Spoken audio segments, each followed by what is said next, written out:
আৰু তাৰপিছতে মই ৰূপান্তৰ ছাৰক বহুত বহুত ধন্যবাদ আৰু কৃতজ্ঞতা জ্ঞাপন কৰিছোঁ। আজি আমি বহুত কথা গম পালোঁ, শিকিলোঁ। এই প্ৰগ্ৰেমটো ছাত্ৰ ছাত্ৰীৰ কাৰণে বহুত ইম্পৰ্টেণ্ট বুলি মই অনুভৱ কৰিছোঁ আজি। মানে ছাৰে যেতিয়া মোৰ কথা এটা ক'বলৈ লৈছোঁ, ছাৰে যেতিয়া মানে প্ৰগ্ৰেমটোৰ কথা কৈছিলে তেতিয়া কিন্তু মই প্ৰগ্ৰেমটো জইন কৰিমেই বুলি কৈছিলোঁ। মোৰ ফ্ৰেণ্ডো আছে, সিহঁতিও জানে যে মই কৰিমেই বুলি কৈছিলোঁ, কিন্তু মোৰ হাতত পইচা নাছিলে বা মোৰ প্ৰব্লেম হৈ আছিলে এইকেইদিন। কিন্তু আজিৰ দিনত মোৰ কিন্তু মেনেজ হৈ গ'ল। মই মনতে ভাবি থৈছিলোঁ যে ছাৰক হ'লে ধাৰ কৰি হ'লেও মই প্ৰগ্ৰেমটো জইন কৰিমেই, কিন্তু মই কৰিমেই বুলি যেতিয়া ভাবি থাকিলোঁ, কিন্তু এই মাইণ্ড পাৱাৰৰ বাবে হয়তো হ'ল। মই কিন্তু আজি মেনেজ হৈ গ'ল মোৰ পইচা 300 rupees।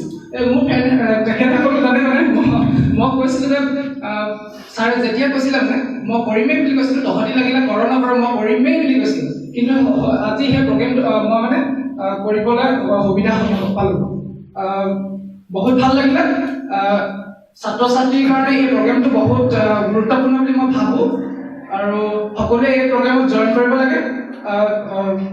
মানে ছাত্ৰ ছাত্ৰীয়ে যিবিলাক সমস্যা ভুগি আছে, তেখেতলোকে নিজৰ ভৱিষ্যত উজ্জ্বল কৰিবৰ কাৰণে যিবিলাক সমস্যা ভুগি আছে, সেইবিলাক সমস্যা তেখেতলোকে এই প্ৰগ্ৰেমটোৰ জৰিয়তে তেখেতলোকে সমস্যাবিলাক সমাধান কৰিবলৈ সুবিধা পাব বা সমাধান কৰিব পাৰিব আৰু নিজে নিজৰ এটা উজ্জ্বল ভৱিষ্যত গঢ় দিব পাৰিব। এই সকলো ধন্যবাদ।